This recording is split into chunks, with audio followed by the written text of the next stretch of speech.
Ulit, last. Sa video na to, ipaparamdam ko sa inyo kung anong feeling tumira dito sa napakagandang townhouse sa likod ko. So ano pa hinihintay natin? Welcome sa ating house tour number 74. Let's go! This is ticket talking Mazda for the biggest. That's a comma and a comma and a comma. Gotta get it. Okay guys, so let's start here dito sa harap ng ating property. So yung harap natin is main road.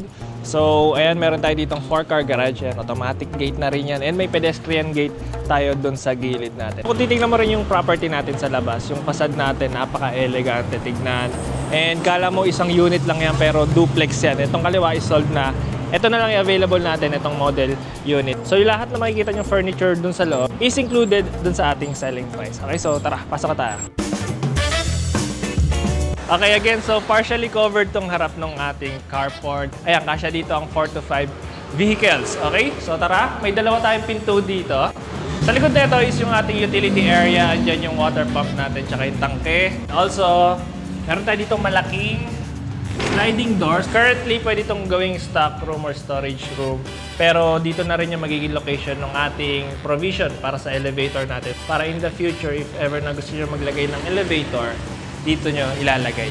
Okay? Dito may cistern tank rin tayo dyan. And may dalawa tayong kwarto dito. So, depende sa inyo kung ano ilalagay nyo. Kung dito yung staff quarters or yung ating driver's room. Depende sa inyo. Pero parehong rooms natin dyan is merong sariling toilet and bath. Tara!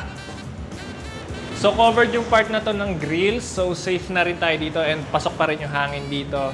And sorry, medyo may mga kalat pa. May spiral staircase tayo dyan paakyat dun sa ating kitchen para easy access sila yaya if ever natatawagin ninyo sa taas. Okay, so yun lang para dito sa ating ground level. Akyat na tayo dun sa second floor natin, dun sa ating main living space. Napakaganda nun. Let's go! Okay, so bago pala tayo umakyat dito, may pocket garden tayo and andito yung ating pedestrian gate. So ito, very unique yung pagkakalapat niya, hindi siya nakatapat dun sa ating pedestrian gate. So mas maluwag tignan yung dito sa ating garahe. Okay? So may dial pad tayo dito para sa ating password and tara, pasok tayo sa ating main door. Pagpasok mo from your main door is your entry foyer. So may pagka-double height ceiling tayo on this side. So may glass panel tayo dito with vertical wooden slot. So, napakasipag nung naglagay dyan. Ayan, kung mapapansin niya. Ito yung ating staircase, very elderly friendly. So, napakababa niya. And all wood design na rin siya. So, may engineered na wood tayo na nilagay dyan. Pati dito sa riser natin is tinakpan na rin nila ng wood cladding design. Okay? So, tara, kita tayo sa ating main living space. Nakasili ba?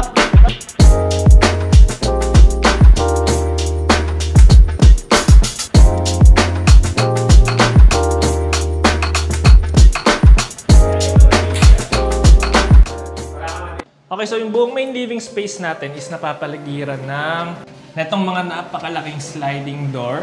So, para silyado yung hangin ng ating main living space. So, unang sasalubong sa'yo is your dining area on this side and yung living area natin dito. Dito sa ating dining area, you can fit here a 6-seater dining table set or if ever gusto nyo pang i-upgrade yan or mas lakihan, pwedeng-pwede pa. So, yung lahat na makikita nyo furniture dito sa property natin is included dun sa ating selling price. Okay, so yung dining table natin, napakaganda. Kakahiyang gamitin yung dining table natin dito. Siguro mas dun pa ako kakain kung gaito kaganda yung dining table set natin. Okay? Sabay yung mga chairs na ginamit dito. Kala mo, bayong. Ayan. So yung dalawang aircon natin is dito nakalagay. Medyo malamig yung part na dito sa dalawang dining table natin. So perfect if dito ka.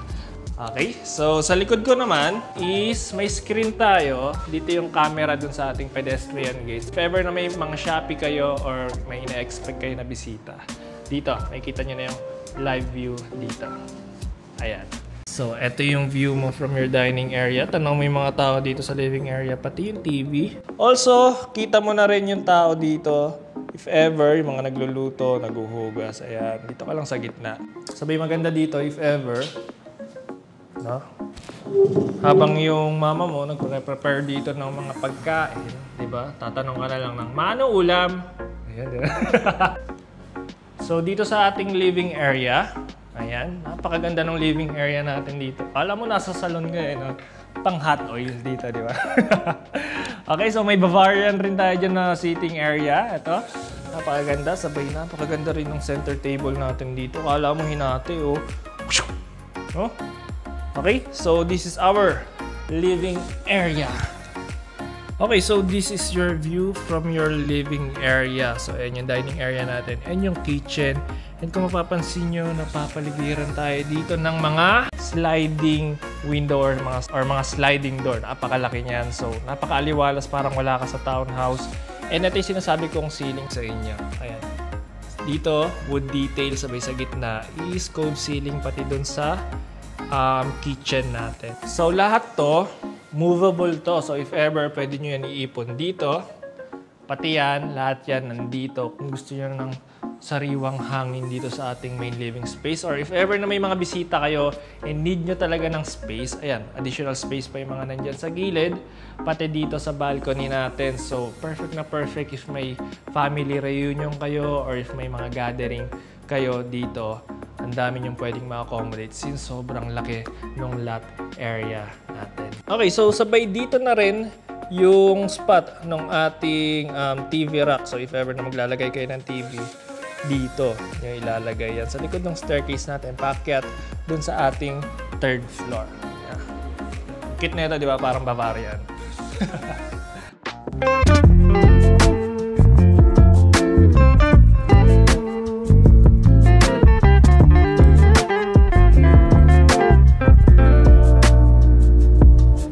Okay, so dito naman tayo sa ating kitchen. Meron tayo ditong L-shaped layout kitchen. May island counter dito sa gitna. And ito, parang ninja. Yung ating drop lights dyan, yung sombrero ng ninja. Yeah.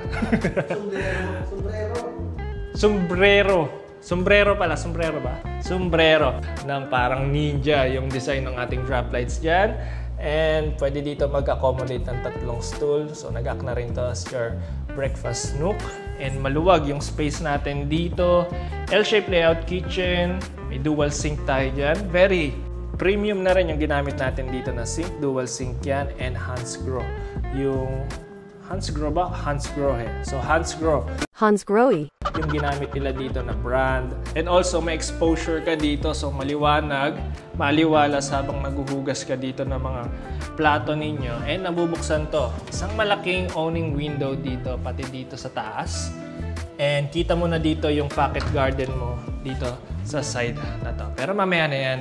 So on this side is yung ating gas range. May 5 burners tayo dyan. May included na rin na range hood and ito, built-in oven. Okay, so yung magkabilang dulo, drawer yon, itong side na to. Soft close. Pati dito. Ayan, soft close rin yan. Sabay yung mga nandito sa gitna is cabinet. Ayan, so may grease trap na rin tayo dyan and may heater na rin tayo dyan na included. Lots of counter space and cabinet space. Ayan, soft close na rin tayo dyan. Okay, so yung ceiling natin dito and yung ceiling natin sa dining area and living area is magkaiba. So yung ceiling dito mukha siyang tunay na kahoy talaga, hindi siya mukhang PVC. So may pagka-veneer yung nilagay nila dyan na wood detail dito sa ating ceiling. Okay, sabay yung part naman na to. So sa ngayon, dito muna siguro ilalagay yung mga plato natin if ever. Pero itong space na to is ito yung provision natin para sa elevator. Mula dun sa baba hanggang dun sa 4th floor natin. Okay? So ito yung spot ng ating dual door na fridge. May open shelves tayo dyan. Sabay may recessed lights na rin tayo dyan. Nandito yung switch.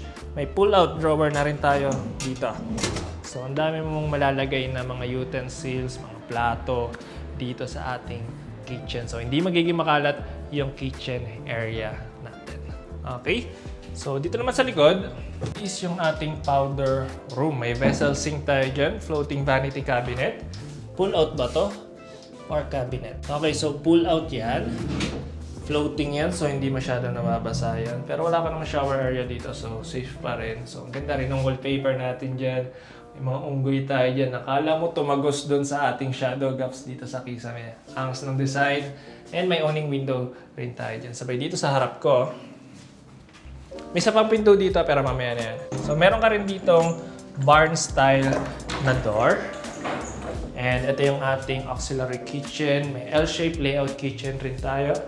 single sink na lang rin, pero may owning window ka rin sa harap. So, laging tuyo yan and naaarawan. And nahanginan. So, iwas molds tayo. Yung spot for another double door na fridge. Okay, so may owning window na naman dito sa side na to. Okay, now doon tayo sa ating living. Ay! Okay, so dito naman tayo sa pinakalikod na part natin, ang property. Ito yung sinasabi ko sa inyong access nila Yaya, yung spiral staircase. Wala dun sa baba, so mas easy access siya dito sa ating auxiliary kitchen and sa main kitchen natin. Okay? So dito na rin nakalagay yung ating mga condenser ng AC unit. Sabay dito may access rin tayo papunta doon sa bubong natin or yung fire escape na rin natin yan. So yung likod natin, very safe rin yan kasi yung katabi nating property dito is compound townhouse rin. May security guard rin yan. So maski hindi ka na maglagay dyan ng additional fence. Okay? Tara, pasok! Yung napakaganda oh. Diba? Pero before tayo mag-proceed doon sa ating third floor, puntahan muna natin ito. Tara! So ito, hindi nila sinagad. So nagkaroon ka ng exposure dito sa gilid natin. May pocket garden ka on this side. Ayan. Sabay dito. Tagusan to hanggang dun sa balcony natin sa harap. Tara! So maaliwalas, mahangin. Ito, nabubuksan to if ever, kung gusto nyo. Maliwalas, mahangin, and hindi siya kulob tignan maski townhouse tayo. Okay, so ito yung balcony natin sa harap. Ito yung ating living area. Sabay ito, overlooking ka doon sa medyo harap ng property natin and doon sa kalye natin doon sa harap. Okay? Tara! Kalak, doon tayo sa likod. Okay, so now proceed tayo dito sa staircase natin papuntang third floor. Pero before tayo mag-proceed doon, may indoor balcony tayo dito overlooking doon sa entry foyer natin. Yung double height ceiling natin. Ayan, kitang-kita dito sabay glass wall. Yan dito natin. So kitang-kita rin tayo doon sa harap ng property. So depende sa inyo if maglalagay pa kayo dyan ng blinds. Okay, so now proceed na tayo sa ating third floor. Nandun yung ating master bedroom and yung ating bedroom number 1. Tara!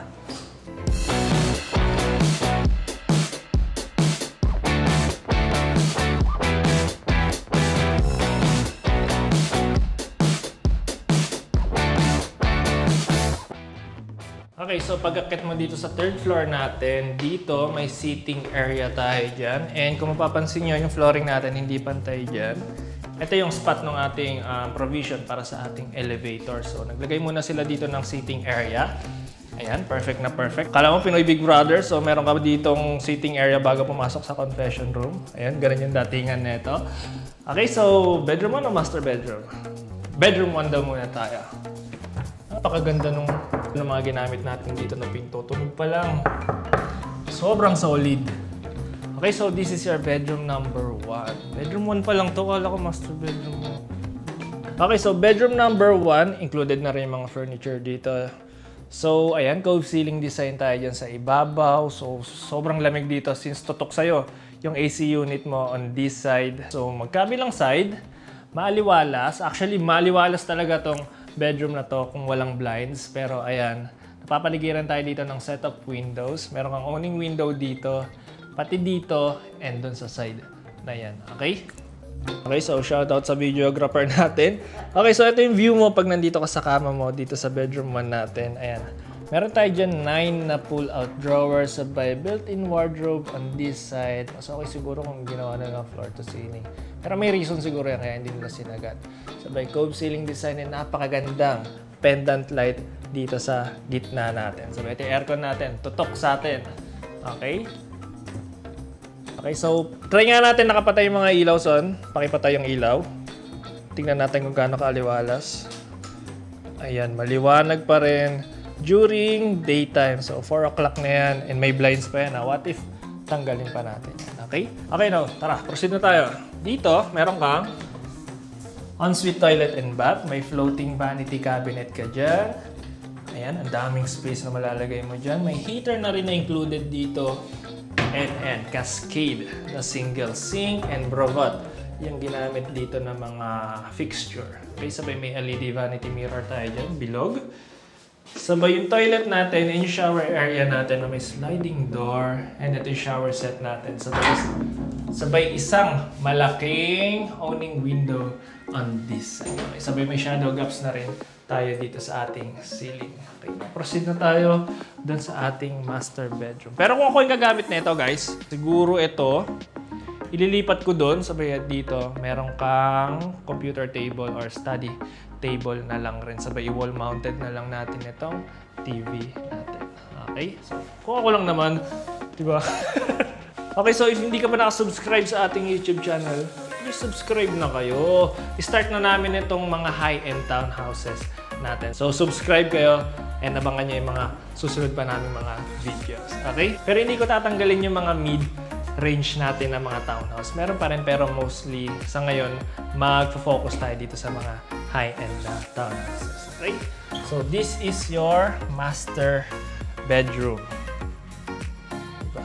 May upuan ka pa sa master bedroom natin. Ganong kaluwag. Okay, so sa sobrang luwag ng master bedroom natin, naglagay pa sila dito ng chaise sofa. Dito yung inyong magiging media wall. And ito, yung ceiling natin. Cove ceiling design, and ayan. Kung kayo ba guys, maglalagay pa kayo dito ng modern ceiling lamp, comment down below kung maglalagay pa kayo. Pero yung vibes neto, perfect na perfect pang bedroom. Hindi maliwanag, hindi madilim, saktong-sakto lang. Okay, so kasya dito ang king size bed. And ito, meron ka ditong half moon na headboard. Sabay kung nandito kayo sa property, siguro hindi nyo mapapansin, pero meron ka ditong wallpaper na nilagay. So textured siya, ayan, medyo magaspang siya, pero very subtle lang yung ano niya, effect niya, pero ang ganda tignan. Okay, so dito naman, meron kang sariling balcony. Yan, napakalapad ng balcony natin. Tara, sunod ka. Oops, paano ba ito? Ang bigat. Ang laki, ang bigat, ang lapad. So ayan, di mo rinig yung ingay sa labas. Naka-double glaze na glass ata tayo dito. So soundproof na rin yung ating mga sliding door. Tara! So this is your view from your balcony dito sa ating master bedroom. Itong puno na to, nalagas lang pero ayan, nagsisimula na ulit siyang bumunga, parang ganyan. Ayan. Sabay dito sa side na to is, meron tayo dito malapad na planter box. So ito yung nakikita mo dun sa harap ng property natin. So if ever na mas lumago pa yan, sasabit yan dito sa facade ng property natin. Okay, so tara, pasok ulit. Sige lang, pasok. Ayan. And also, meron ka na rin dito napakalapad na screen mesh. Ayan, ito, may screen mesh na rin tayo dyan, pero hindi ko na gagalawin kasi ang bigat. Okay, so sara ko na ulit. Okay, so sa magkabilang side ng ating king size bed, ayan, may naka-flush dito ng mga socket. May USB charging na rin pati doon sa kabilang side. Dito, siguro magiging ano lang dito is walang vanity table para kay Mrs. Kasi dito yung ating walk-in closet. So ayan, wala lang ako nakita ditong vanity table. Okay, so tara, pasok tayo dito sa ating walk-in closet. May pocket door tayo on this side. Ayan. Sabay may full-size na mirror tayo on this side. Sabay ganito, karami yung pwede mong malagay dito sa inyong walk-in closet. So, combination na siya na itong mga pull-out drawer and open shelves on this side. Hindi siya sinagad hanggang sa ceiling para may space ka pa dyan. If ever, sabihin, dito yung system ng ating CCTVs. Pati dito, pull-out dito. Okay, so kulang na lang dito is, ayun nga, yung vanity table. Either pwede kang maglagay dito sa side na to or on this side. Okay? Meron ka ulit ditong full-size na mirror. Sabay, this is your master toilet and bath. So, meron kang his and her sink. Ayan, malapad. And may mga cabinets ka dito sa baba. And may open shelves dito sa ilalim. Sabay, dito napakalapad ng shower enclosure dito. Dito sa inyong shower area. Ito kaluwag yan. Sabay, ito shower set natin. May wall niche dito para sa ating mga toiletries. May included na rin ng mga towel holder. And ito, hindi lang masyado halata, pero merong LED. Merong LED vanity mirror tayo dyan. Napaka-angas tignan. Okay? So yung brand ng ating mga sink dito is Cascade and Bravatt para sa ating mga fixtures. Sabay may dalawang owning window ka doon sa likod mo. Okay? Shallow gap sa buong ceiling natin. And tara! So aside pa pala doon, meron pa tayo dito. I don't know kung ano ito. Iyan, meron ka ulit na owning window on this side. Kasi wala namang view, so mas okay kung nakasara na lang siguro ito. Okay, so tara. Okay, so ito yung view mo from your king size bed. Ayan, medyo malayo yung ating 65 to 70 inches na TV yan. So, hindi ka mahihilo dyan. So, goods yon. And also, napapaligiran ka dito ng mga sliding door. So, itong side na to, sliding door yan. Pati doon. So, perfect if yan, meron ka dyan mga blind at curtains. Sabay, ito yung ceiling natin. Okay, so, Son, patay mo nga yung ilaw natin. Tignan natin kung ano yung mood dito. Yan, yun lang tira mo. Patay mo lahat. So, ito yung vibes natin pag itong cove ceiling lang natin. Yung nakabukas. Oh, yes. Sir.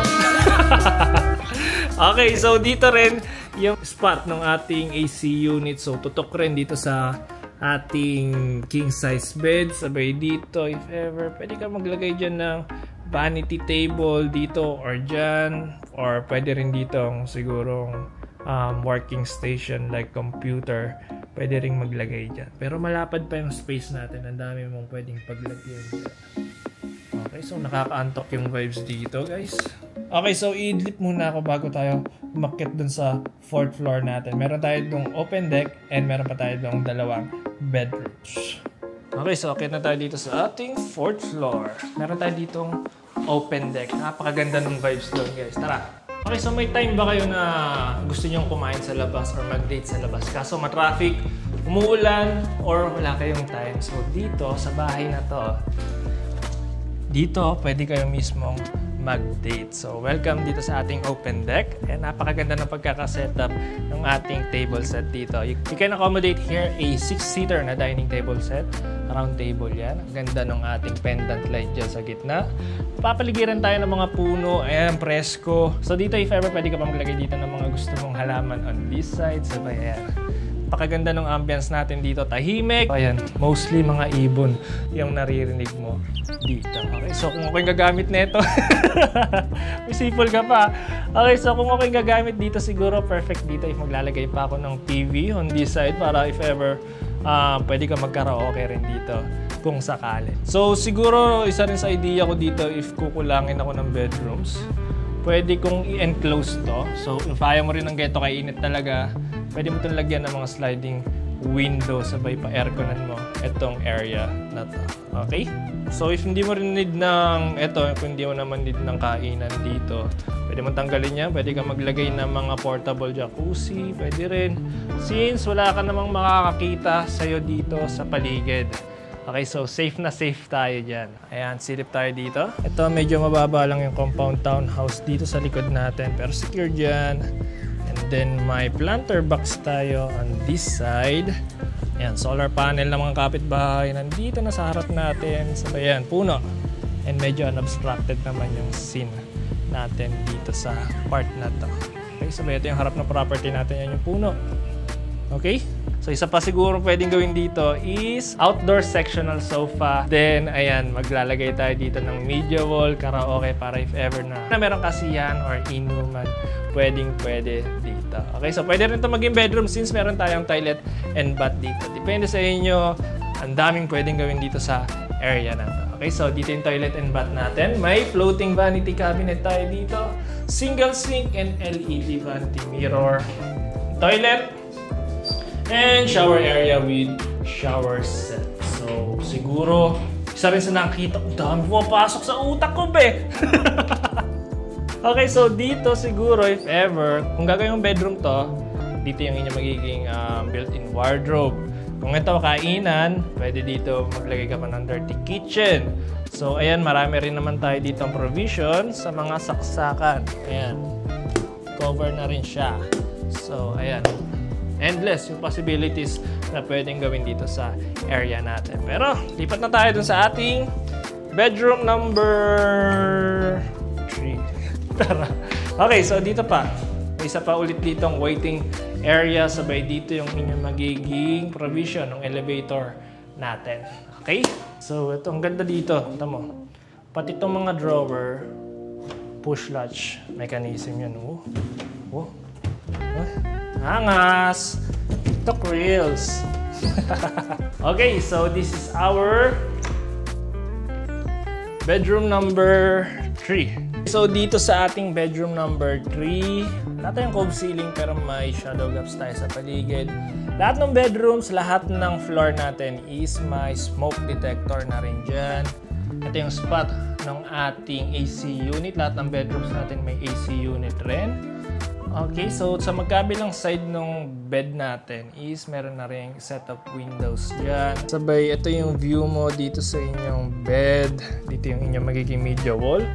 Hindi pa nasabit tong TV natin pero ayan, for sure magiging wall mounted yan.